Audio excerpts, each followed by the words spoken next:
নমস্কাৰ মই ববুল দত্ত আৰু আপোনালোকক এই চেনেলটোৰ জৰিয়তে আপোনালোকক শিকোৱা হ'ব সায়েন্স মেথছ ইংলিছ বা অন্য যিবিলাক বিষয়ৰ ওপৰত নজনা বিষয়বিলাকৰ ওপৰত নতুন নতুন ফেক্টবিলাকৰ ওপৰত আলোচনা কৰা হ'ব আৰু তাৰ ওপৰত সৰু সৰু টপিক হয় আপোনালোকক যিমান পাৰে সিমান আপোনালোকক বুজাও মানে শিকোৱাৰ কাৰণে যত্ন কৰা হ'ব আৰু চেষ্টা কৰিম মই নিজেও শিকিম আৰু আপোনালোকক শিকাবলৈ চেষ্টা কৰি থাকিম গতিকে আশা কৰোঁ আপোনালোকে মোক সহায় কৰিব আৰু সহায় মানে কি আপোনালোকৰ শ্বেয়াৰ কৰিব লাগিব সহযোগ কৰিব লাগিব সহযোগিতা মানে কি আৰু আপোনালোকৰ যিখিনি টপিক নাজানে সেইসমূহ মোক অৱগত কৰিব আৰু অৱগত কৰাৰ পিছত মই তাৰ ওপৰত ভিডিঅ' প্ৰস্তুত কৰি পেলাই আপোনালোকক বুজাব চেষ্টা কৰিম আৰু তেনেদৰে সেই ভিডিঅ'বোৰ যদি ভাল পায় আপোনালোকৰ কাৰণে হেল্পফুল হয় আপোনালোকে যদি ভাল পায় আৰু 10 জনৰ কাৰণে যদি সেই ভিডিঅ'টো যদি শিকাৰ এটা মাধ্যম হয় শিকাৰ এটা উৎস হয় তেতিয়াহ'লে সেই ভিডিঅ'টো আপোনালোকে শ্বেয়াৰ কৰিব লাগিব আৰু শ্বেয়াৰ কৰাৰ ফলত এখন এই চেনেলটো এটা মঞ্চলৈ ৰূপান্তৰ হ'ব আৰু আজি এই ভিডিঅ'টো আলোচনা কৰিম পোহৰ এটা ফিজিক্সৰ এটা পাৰ্ট হয় সায়েন্সৰ ওপৰত এই ভিডিঅ'টো প্ৰস্তুত কৰিম গতিকে পোহৰ লাইট এণ্ড ৰিফ্লেকশ্যন ইয়াৰ ওপৰত পোহৰ কি হয় আপোনালোকে ভাবিছেনে কেতিয়াবা পোহৰটো কেনেকুৱা হয় কি হয় এইবিলাকৰ ওপৰত আলোচনা কৰিম সো বলক এতিয়া ভিডিঅ'টো আৰম্ভ কৰি পেলাই আমি শিকিম যে পোহৰ কি হয় ইয়াৰ ওপৰত থকা টপিকবিলাক আৰু ইয়াত কম্পিটিটিভ এক্সামবিলাকত কেনেকুৱা ধৰণৰ প্ৰশ্নবিলাক আহে একেবাৰে ভিডিঅ'টো স্কিপ নকৰিব শেষত থকা আজি যিটো ভিডিঅ' হ'ব সেই ভিডিঅ'টোৰ একেবাৰে শেষত আমি কিছুমান প্ৰশ্নৰ আমি উত্তৰ কৰিম আৰু যিবোৰ কম্পিটিটিভ এক্সামৰ কাৰণে মোষ্ট ইম্পৰ্টেণ্ট হয় আৰু ইয়াৰ বেচিক্সবিলাক আপোনালোকক শিকাই যাম যিটো ক্লাছ 10তো আছে 8ৰ আছে আৰু আপোনালোকে যদি কম্পিটিটিভ এক্সামৰ কাৰণে প্ৰিপাৰেশ্যন চলাই আছে তেনেহ'লে এই ভিডিঅ'টো আপোনালোকৰ কাৰণে বহুত হেল্পফুল হ'ব আশা কৰোঁ আপোনালোকে ভিডিঅ'টো ভাল পাব বলক এতিয়া ভিডিঅ'টো আৰম্ভ কৰোঁ এতিয়া আমি ক্লাছৰ মাজলৈ যাওঁ সো ভিডিঅ'টো আৰম্ভ কৰাৰ আগতে আমি কিছুমান প্ৰশ্নৰ মুখামুখি হওঁ আহা তো প্ৰশ্নবিলাক হৈছে এনেকুৱা ধৰণৰ সো ইণ্টাৰেষ্টিং আমি জনাটো প্ৰয়োজন সো কেতিয়াবা হয়তো মনত মানে তোমালোকৰো বা আপোনালোকৰো কেতিয়াবা মনত সেই প্ৰশ্নবিলাক হয়তো আহে যে পোহৰ কি বস্তু হয় পোহৰ কেনেকুৱা হয় তো কোনে প্ৰথমে পোহৰ আৱিষ্কাৰ কৰিছিলে পোহৰ কোনোবা আৱিষ্কাৰ কৰিব পাৰে নেকি কোনোবা কৰিছিল নেকি হয় কৰিছিলে তো হু ফাৰ্ষ্ট ডিস্কভাৰ্ড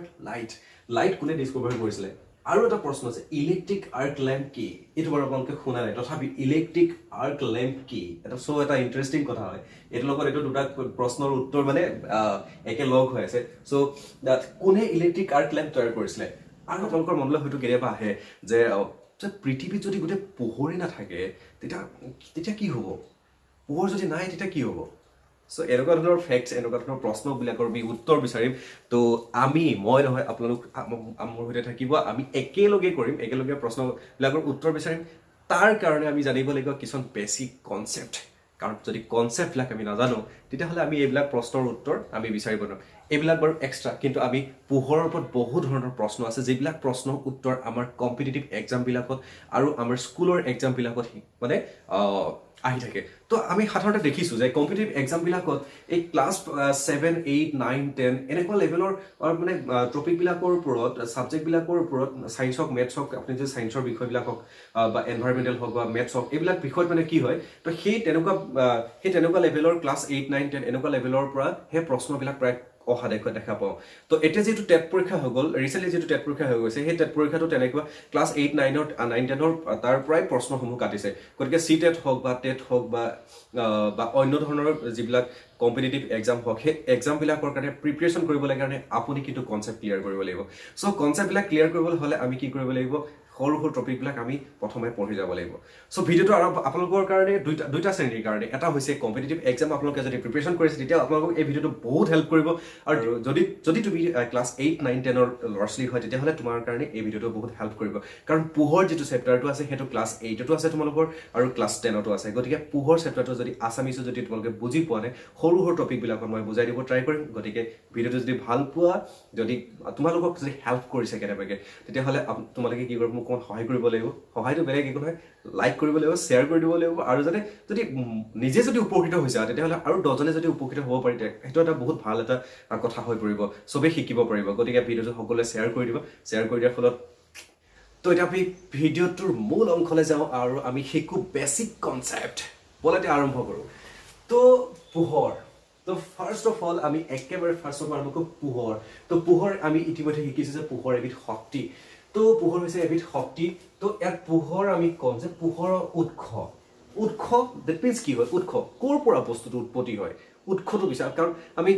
ক'ৰ পৰা আহিছিল বস্তুটো এটা পৰুৱা যদি বগাই আছে তাৰ পৰুৱাটো ক'ৰ পৰা আহিছে তাৰ উৎসটো ক'ত পানী আহিছে পানী নিগৰি আছে তাৰ উৎসটো ক'ৰ পৰা উৎস সেইটোতো উৎস ঠিক তেনেকৈ পোহৰৰ উৎস কি হয় পোহৰ ক'ৰ পৰা উৎপত্তি হয় ক'ৰ পৰা আমি পোহৰ পাওঁ তো পোহৰৰ উৎস আমি সাধাৰণতে যদি পোহৰৰ উৎসৰ কথা আমি ক'বলৈ যাওঁ তেতিয়াহ'লে আমি উৎস আমি দুই ধৰণে পাব পাৰোঁ এটা হ'ল প্ৰকৃতিৰ পৰা আৰু এটা হ'ল কৃত্ৰিম তো প্ৰকৃতিৰ পৰা যিখিনি আমি উৎস পাওঁ সেই উৎসবিলাক হৈছে যে আমি দীপ্তিবান এটা আমি পোহৰ উৎস বুলি ক'লে তাক দুটা ভাগত ভাগ কৰিব পাৰিম এটা হ'ল প্ৰকৃতি এটা হ'ল কৃত্ৰিম আকৌ আমি যদি চাবলৈ যাওঁ তেতিয়াহ'লে এটা হ'ল দীপ্তিবান এটা হ'ল অদীপ্তিবান বস্তু দীপ্তিবান বস্তু অদীপ্তিবান বস্তু দীপ্তিবান বস্তু অদীপ্তিবান বস্তু তো উৎস বুলি ক'লে দুই ধৰণৰ প্ৰাকৃতিক আৰু কৃত্ৰিম প্ৰাকৃতিক বুলি যিবোৰ প্ৰকৃতিৰ পৰা নেচাৰেলি আমি পাওঁ যিবোৰ আমি প্ৰকৃতিত সাধাৰণতে সচৰাচৰ পোৱা যায় যিবোৰ পোহৰ তাৰ পৰা উৎপন্ন হয় আমি জানো আৰু যিবিলাক আমি কৃত্ৰিম যিবিলাক আমি নিজে প্ৰস্তুত কৰে মানুহে তৈয়াৰ কৰি লোৱা যিবিলাক বস্তু যাৰ পৰা আমি পোহৰ উৎস হিচাপে পাওঁ সেইটো তো এতিয়া নেচাৰেল যিটো উৎস সেই নেচাৰেল বা প্ৰাকৃতিক যিটো উৎস হয় প্ৰাকৃতিক উৎস মূল কি হ'ব পাৰে কওকচোন কি হ'ব পাৰে কমেণ্ট কৰি জনাওক তো মূল উৎস হৈছে সূৰ্য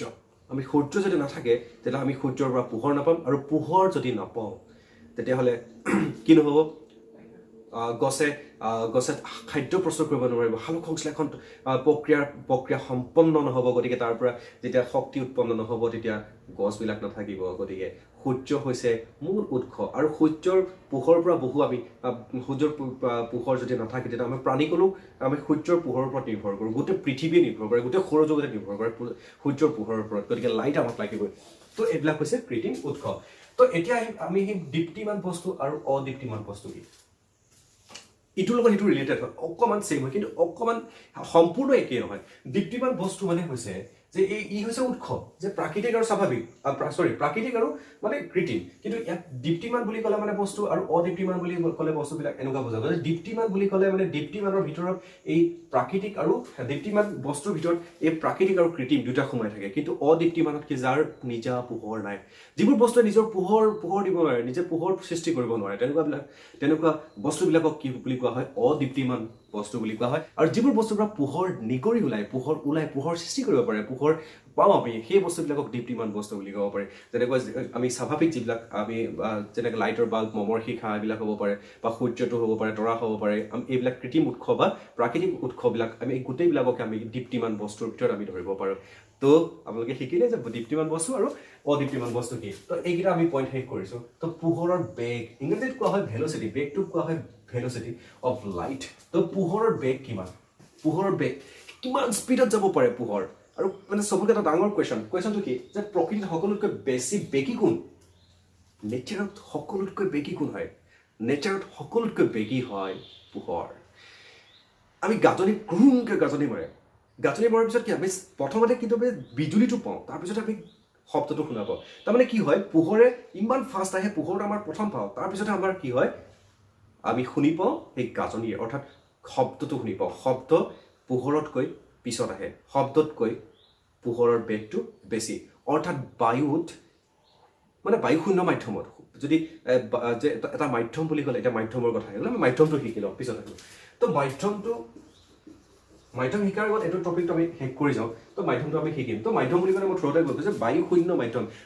যিটো মাধ্যমত য'ত নেকি বায়ুশূন্য হৈ থাকিব বায়ুশূন্য মাধ্যমৰ মাজেৰে পোহৰে ছেকেণ্ডত টিক টিক ঘড়ী কাটা চিন্তা কৰক ছেকেণ্ডত 3 লাখ কিলোমিটাৰ অতিক্ৰম 3 লাখ ভাবক ছেকেণ্ডত 3 লাখ কিলোমিটাৰ অতিক্ৰম কৰিব পাৰে কোনে পোহৰে তো ছেকেণ্ডত 3 লাখ কিলোমিটাৰ অতিক্ৰম কৰিব পাৰে পোহৰে তো এইটো হৈছে মানে টোটেল অৰ্থাৎ সৰ্বমুঠ যিটো মানে মুঠ যিটো মানে যিটো পৰিমাণ কিমান বেগেৰে অতিক্ৰম কৰিব পাৰে এইটো C equal to 2.997925 into 10 to the power 8 meter per second অৰ্থাৎ ইমান মিটাৰ পাৰ ছেকেণ্ডত অতিক্ৰম কৰিব পাৰে ইমান এইটো আছে এই গোটেই ইমাউণ্টটো কৈছে 3 লাখ কিলোমিটাৰ আমি কৈছো না 3 লাখ কিলোমিটাৰ এটো অতিক্ৰম কৰিব পাৰে তো এতিয়া আমি আহো নেক্সট আমি শিকিম যে প্ৰকৃতিত আমি কি শিকিলো একেলগে প্ৰকৃতিত সকলোতকৈ বেছি বেগী কোন সকলোতকৈ বেগী কোন মানে কোন হ'ব প্ৰকৃতিত সকলোতকৈ বেগী পোহৰ মনত থাকিব তো পোহৰ বেগ আৰু ভেলোচিটিৰ কথা আমি শিকিলো যে পোহৰ সবতকৈ বেগী হয় ইয়াৰ সেকেণ্ডত 3 লাখ কিলোমিটাৰ অতিক্ৰম কৰিব পাৰে এতিয়া নেক্সট আমি আৰম্ভ কৰিম মাধ্যমনো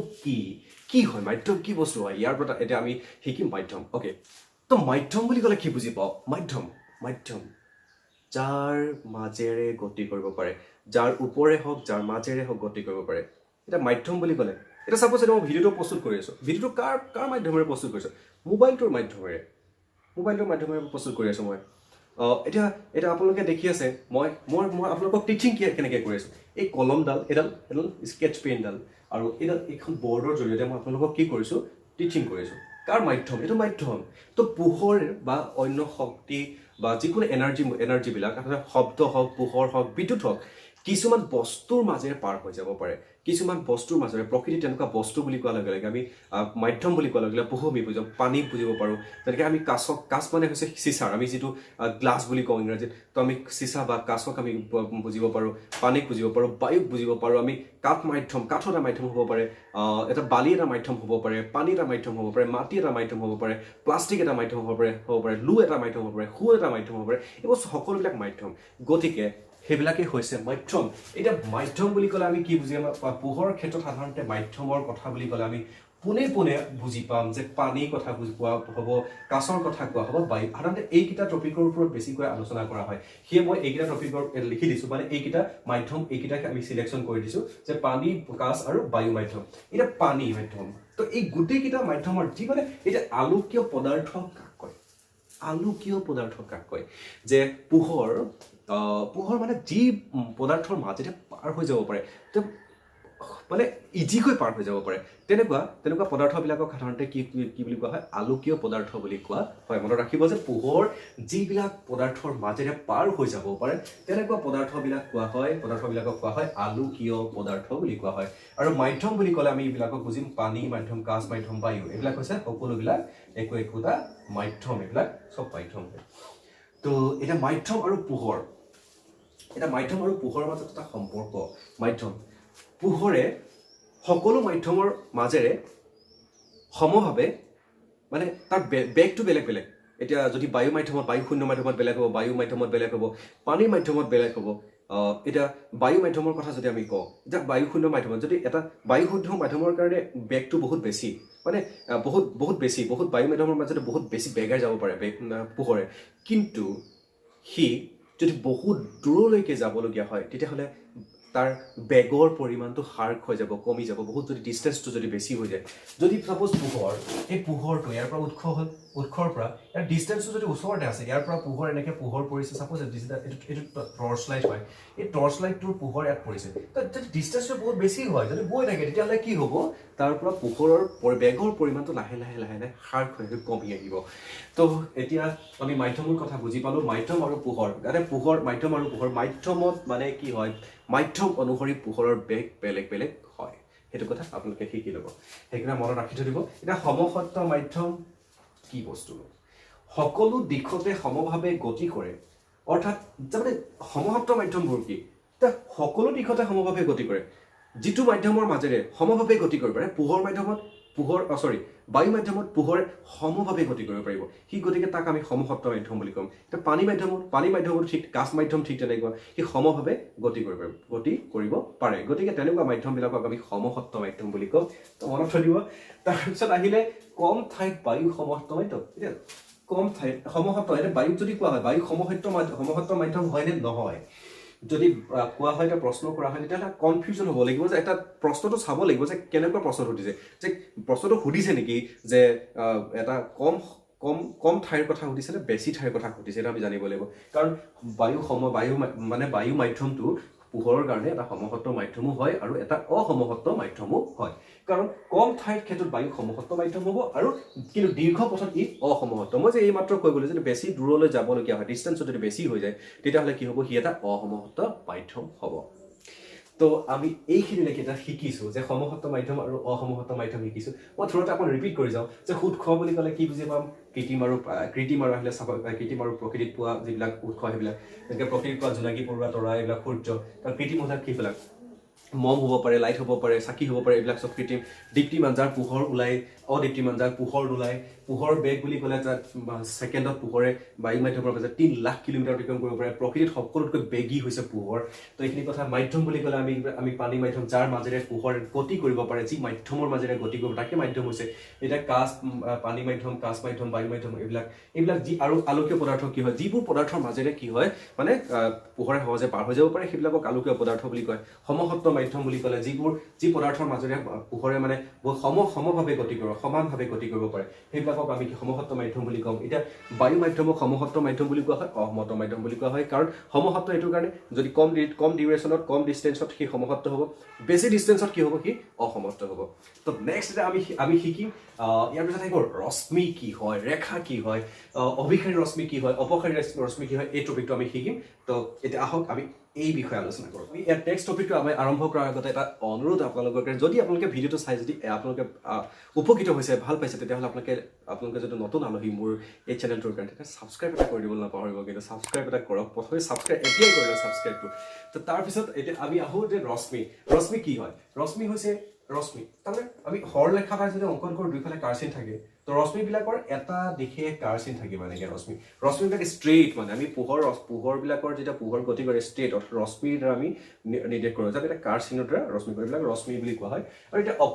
অপসাৰী কাক কয় অভিসাৰী কাক কয় অপসাৰী যদি এটা বিন্দুৰ পৰা এটা উৎস এটা বিন্দুৰ পৰা যদি পোহৰ এনেকৈ চাৰিওফালে যদি ওলাই আহে তেতিয়া তাক আমি অপসাৰী বুলি কওঁ অপসাৰিত ৰশ্মি আৰু যেতিয়া এটা বিন্দুত যদি আপতিত হয় তেতিয়া আপতিত মানে তাত গৈ পৰেগৈ তেতিয়া তাক আমি কি বুলি কওঁ অভিসাৰী ৰশ্মি বুলি কওঁ তো এতিয়া সেই প্ৰশ্নবোৰ আমি উত্তৰ কৰোঁ চাওক পোহৰ কি হোৱাট ইজ লাইট অ'কে এটা পোহৰ কি হোৱাট ইজ লাইট পোহৰ কি আমি যদি চাওঁ যে আপোনালোকে শিকি আহিছে আগতে যে শব্দ এবিধ কি শক্তি তো বিদ্যুৎ এবিধ কি শক্তি পোহৰ এবিধ কি পোহৰ হৈছে ঠিক তেনেকুৱা এনাৰ্জি হয় কাৰণ এনাৰ্জি কিহৰ কাৰণে কাৰণ পোহৰ থাকিলেহে প্লেণ্টৰ সালোক সংশ্লেষণ প্ৰক্ৰিয়া হ'ব অৰ্থাৎ ফটোচিন্থেসিস যিটো প্ৰক্ৰিয়া বুলি কয় যাৰ দ্বাৰা প্লেণ্টবিলাকে বা উদ্ভিদবিলাকে নিজৰ আহাৰ নিজে প্ৰস্তুত কৰি ল'ব পাৰে চ' তাৰ পৰা সেইটো আচলতে কি এটা এনাৰ্জি আমি পোহৰক আমি কি ক'ব পাৰোঁ এনাৰ্জি বুলি ক'ব পাৰোঁ বা এটা শক্তি বুলি ক'ব পাৰোঁ তো আপোনালোকে চিম্পলকৈ শিকি থওক পোহৰক আমি কি বুলি কওঁ শক্তি তো দ্বিতীয় এটা কুৱেশ্যন কোনে প্ৰথমে পোহৰ আৱিষ্কাৰ কৰিছিল তো কোনে প্ৰথমে পোহৰ আৱিষ্কাৰ কৰিছিলে এই প্ৰশ্নটোৰ উত্তৰ কিন্তু চ' ইণ্টাৰেষ্টিং আচলতে কোনে প্ৰথমে পোহৰ আৱিষ্কাৰ কৰিছিলে হু ফাৰ্ষ্ট ডিস্কভাৰ্ড লাইট কোনে ডিস্কভাৰ্ড লাইট ডিস্কভাৰ কৰিছিলে তো সেই বিজ্ঞানীজনৰ নাম হৈছে হেমফ্ৰী ডেভি তো তেখেতে প্ৰথমে কি কৰিছিলে ডিস্কভাৰ্ড মানে প্ৰথম তেখেতে ইলেক্ট্ৰিক এটা লাইট তেওঁলোক প্ৰস্তুত কৰিছিলে আৰু কিমান চনত কৰিছিলে 1802 অৰ্থাৎ 1802 চনত কৰিছিলে তো 1802 চনত কোনে কৰিছিলে হামফ্ৰী ডেভিয়ে কৰিছিলে ডিস্কভাৰ্ড কৰিছিলে কি ডিস্কভাৰ্ড কৰিছিলে ইলেক্ট্ৰিক এটা ইলেক্ট্ৰিক লাইট তেওঁলোক ডিস্কভাৰ কৰিছিলে আৰু তাৰ এতিয়া একেবাৰে এই দুটা প্ৰশ্ন মই কৈ গৈছো যে এইটো প্ৰশ্ন আৰু এইটো প্ৰশ্ন এই দুটা প্ৰশ্নৰ মাজত এটা সম্পৰ্ক আছে এটা ৰিলেশ্যন আছে বুলি কৈছিলো যে ইলেক্ট্ৰিক আৰ্ক লেম্প কি সেই ইলেক্ট্ৰিক আৰ্ক লেম্পেই হৈছে যে হেমফ্ৰী ডেভিয়ে ডিস্কভাৰ কৰা যিটো ফাৰ্ষ্ট লেম্প আছিলে সেই লেম্পটোৱে হৈছে ইলেক্ট্ৰিক আৰ্ক লেম্প এটা মনত থৈ দিব এইটো কম্পিটিটিভ এক্সামত আহিব পাৰে তো কোনে ইলেক্ট্ৰিক আৰ্ক লেম্প তৈয়াৰ কৰিছিলে কোনে কৰিছিলে হেমফ্ৰী ডেভি তো তেখেতে কৰিছিলে হেমফ্ৰী ডেভিয়ে কৰিছিলে ইলেক্ট্ৰিক আৰ্ক লেম্প তৈয়াৰ কৰিছিলে যদি কম্পিটিটিভ এক্সামত কেনেবাকৈ যদি এটা প্ৰশ্ন আহে অবজেক্টিভ টাইপৰ যদি কুৱেশ্যনছ আহে তো অনুমান কৰি দিব আৰু হেমফ্ৰী ডেভি মনত থৈ দিব কিমান চনত 1802 অৰ্থাৎ 1802 চনত এতিয়া পৃথিৱীত বাৰু পোহৰ নাথাকিলে কি হ'ব এইটো এটা ডাঙৰ কুৱেশ্যন হয়তো কেতিয়াবা হয়তো চাগে ক'ৰবাত কিবা এটা চিটুৱেশ্যনত যদি আপুনি পোহৰৰ ওপৰত পঢ়ি আছে বা ফিজিক্স পঢ়ি আছে আপোনালোকে লাইটৰ ওপৰত পঢ়ি আছে ৰিফ্লেকশ্যনৰ ওপৰত পঢ়ি আছে তো হয়তো কোনোবা টিচাৰে আপোনালোকক বুজাই থাকোঁতে হয়তো তেতিয়া কি হ'ব যে এটা মাইণ্ডত হয়তো কুৱেশ্যনটো হয়তো 100% আহিব যে পোহৰ কি যদি পৃথিৱীত যদি পোহৰ নাথাকে কি হ'ব বাৰু মানে অদ্ভুত ধৰণৰ এটা কুৱেশ্যন হয় তো গতিকে এই কুৱেশ্যনটোৰ এনচাৰ যদি পোহৰ যদি নাথাকে তেতিয়া ইম্পচিবল অৰ্থাৎ গোটেই পৃথিৱীখনত কেতিয়াও লাইফ নাথাকিব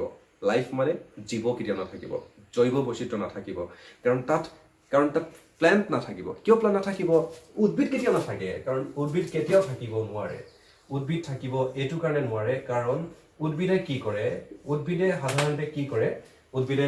গছ অৰ্থাৎ নিজৰ আহাৰ নিজে প্ৰস্তুত কৰি লয় কাৰণ সূৰ্যৰ পোহৰ লাগিব সূৰ্য হৈছে আমাৰ পোহৰৰ মূল উৎস সূৰ্য হৈছে পোহৰৰ মূল উৎস আৰু সূৰ্যৰ পোহৰৰ উপস্থিতিত কি কৰে হালুক সংশ্লেষণ প্ৰক্ৰিয়া ফটোচিন্থেসিস যেটো প্ৰক্ৰিয়া সেই প্ৰক্ৰিয়াৰ জৰিয়তে এই গছে কি কৰে আহাৰ প্ৰস্তুত কৰে গছবিলাকে আহাৰ প্ৰস্তুত কৰে আৰু যদি গছে আহাৰ প্ৰস্তুত কৰিব নোৱাৰে পোহৰ নাথাকিলে আহাৰ যদি প্ৰস্তুত কৰিব নোৱাৰে গছ নাথাকিলে বাকিখিনি আপোনালোকে জানে যদি গছ নাথাকে কি হ'ব তেতিয়ালে এই যেটো খাদ্যৰ যেটো শৃংখল সেই খাদ্যৰ শৃংখলটো ব্ৰেক হৈ যাব আৰু খাদ্যৰ যদি শৃংখল যদি ব্ৰেক হয় যদি উদ্ভিদ নাথাকে যদি উৎপাদক যদি নাথাকে তেতিয়াহলে নেক্সট যেটো ষ্টৰ অৰ্থাৎ প্ৰাণীকুল নাথাকিব প্ৰাণীবিলাকৰ ওপৰত ক্লাসিফিকেশন হয় গতিকে সেইবিলাকৰ বহুত পাৰ্ট আছে তো প্ৰাণীবিলাক সাধাৰণতে কিহৰ ওপৰত নিৰ্ভৰশীল এই উদ্ভিদৰ ওপৰত নিৰ্ভৰশীল কাৰণ উদ্ভিদে নিজৰ আহাৰ নিজে প্ৰস্তুত কৰি ল'ব পাৰে একমাত্ৰ উদ্ভিদে বাকিবোৰ সব উদ্ভিদৰ ওপৰত নিৰ্ভৰশীল হয় তো গতিকে যদি পৃথিৱীত বাৰু পোহৰ নাথাকিলে কি হ'ব পৃথিৱীত যদি পোহৰ নাথাকিলে তেতিয়া কোনো ধৰণৰ লাইফ নাথাকিব কোনো ধৰণৰ জীৱ নাথাকিব গছ-গছনি নাথাকিব মৰুভূমিৰ দৰে হ'ব আৰু হেয়াই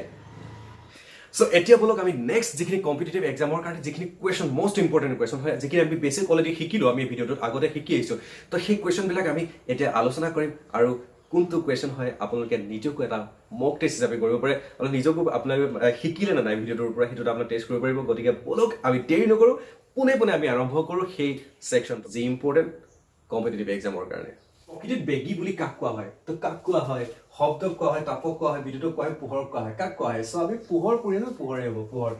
তো শূন্যস্থানত পোহৰ সঠিক বেগ শূন্যস্থানৰ যেটো পোহৰ সঠিক বেগ হয় শূন্যস্থানত পোহৰ সঠিক বেগটো কিমান হ'ব 2.10245 আমি ইতিমধ্যে পঢ়িছিলো into 10 to the power 8 metre per second আৰু 2.99525 এটো হয় নেকি 2.99 আছে কাৰণ 2.10 টো পোৱা নাছিল 2.99525 into 10 to the power 8 metre তো এটো আছিল 10 to the power 8 metre per second আছিল তো এটো হয় 2.9979 ইয়া 7925 ইনটু 10 to the power 8 হয় এটো উত্তৰ তো গতিকে ইয়াৰ শূন্যস্থানত পোহৰ সঠিক বেগ হ'ব 2.997 2 পিছত এটা পয়েন্ট আহিব দুটা 9 আহিব এটা 7 আহিব আকৌ 925 into 10 to the power 8 metre per second আহিব তাহলে ঘৰটো এটো পসিবল নহয় অপকাৰী ৰশ্মি বুলি কাক কোৱা হয় তো অপকাৰী ৰশ্মি বুলি কাক কোৱা হয় অপকাৰী ৰশ্মি প্ৰথম আমি কনসেপ্টটো মনত পেলাও অপকাৰীটো অবিকাৰী মানে এটা বিন্দুৰ পৰা সাপোজ এটো এটা বিন্দুৰ পৰা এনেকে ওলাই গৈছে তো পোহৰ ওলাই গৈছে সাবেটো এটো অপকাৰী হৈছে আৰু অবিকাৰী তো এটা বিন্দু টাইপ পেলাই পৰিছে এটো অবিকাৰী এটা বিন্দু যদি পোহৰ বিলাক আহি পেলাই লক লাগেহি আপতিত হয় তেতিয়া তাক আমি অভিকাৰী বুলি কম এটা অপকাৰী বুলি কয় ওলাই যোৱা তো এটা হেটো কনসেপ্ট অপকাৰী ৰশ্মি বুলি কাক কোৱা হয় ৰশ্মিবোৰ পৰস্পৰৰ পৰা আঁতৰি গলে পৰস্পৰৰ পৰা তো নেক্সট পইণ্ট আছে ৰশ্মিবোৰ এটা বিন্দুৰ পৰা এটা বিন্দুত মিলিত হয় মানে অভিক্ষেপ এটা বস্তু আহি পেলাই ক'ৰ পৰা যদি এটা পইণ্টত মিলিত হয় আহি পেলাই যদি এটা বিন্দুত মিলি হয় তাত একেবাৰে শেষৰটো আছে কি যে সমান্তৰাল হলটো হ'বই নোৱাৰে আটাইতকৈ আটাইকেইটাৰ ক্ষেত্ৰত এইকেইটা পসিবল নহয় এটো নহয় গতিকে ৰশ্মিবোৰ পৰস্পৰৰ পৰা আঁতৰি গলে হেতুৱে হ'ব ইয়াৰ সঠিক উত্তৰ একেবাৰে শেষৰ যেটো উত্তৰ আছে শেষৰ উত্তৰ নহয় শেষৰ প্ৰশ্নটো যে পোহৰৰ স্বাভাৱিক উৎস কি পোহৰ স্বাভাৱিক উৎস কি হ'ব পাৰে মম হ'ব পাৰে টৰ্চ লাইট হ'ব পাৰে জোনাকী পৰুৱা হ'ব পাৰে সকলো স্বাভাৱিক উৎস মানে কি স্বাভাৱিক উৎস যিবোৰ আমি প্ৰকৃতিত সাধাৰণতে সচৰাচৰ পাওঁ নেচাৰেলি পাওঁ যে প্ৰকৃতিত যেটো নেচাৰেলি পোৱা যায় তেনেকুৱা উৎসবিলাককে আমি কি বুলি কওঁ যে স্বাভাৱিক উৎস বুলি কওঁ এটা জোনাকী পৰুৱা হ'ব পাৰে স্বাভাৱিক উৎস গতিকে পোহৰৰ স্বাভাৱিক উৎস ইয়াত আছে জোনাকী পৰুৱা গতিকে জোনাকী পৰুৱা হ'ব ইয়াৰ উত্তৰটো তো এতিয়া আপোনালোকৰ কাৰণে যেটো প্ৰশ্ন ৰাখি থৈছো সেই প্ৰশ্নটো হৈছে যে এইটো যে মাধ্যম হ'ল পোহৰৰ বেগ বৈদ্যুতিক গতিপথ আলোকীয় পদাৰ্থ আৰু খ আৰু গ এটা এই প্ৰশ্নটোৰ উত্তৰ আপোনালোকৰ কাৰণে ৰাখি থলো গতিকে আপোনালোকে আশা কৰিলো আপোনালোকে প্ৰশ্নটোৰ উত্তৰ কৰিব আৰু এই কথাটো জনাবলৈ নাপাহৰিব যে মই চেষ্টা কৰিছো ক্লাস কৰিবলৈ ফাৰ্স্ট টাইম কৰিছো মানে মই শিকাব যে পাৰিছ নাই মোৰ আপোনালোকে যদি বুজি পাইছে তেতিয়াহলে কমেন্ট এটা দি থৈ যাবলৈ নাপাহৰিব যদি ভাল পাইছে আপোনালোকে যদি উপকৃত হৈছে তেতিয়াহলে কিন্তু মোৰ চেনেলটো সাবস্ক্ৰাইব কৰিবলৈ নাপাহৰিব ইয়াৰ নেক্সট ভিডিও আহি আছে পোহৰ প্ৰতিফলন আৰু প্ৰতিসৰণ পোহৰ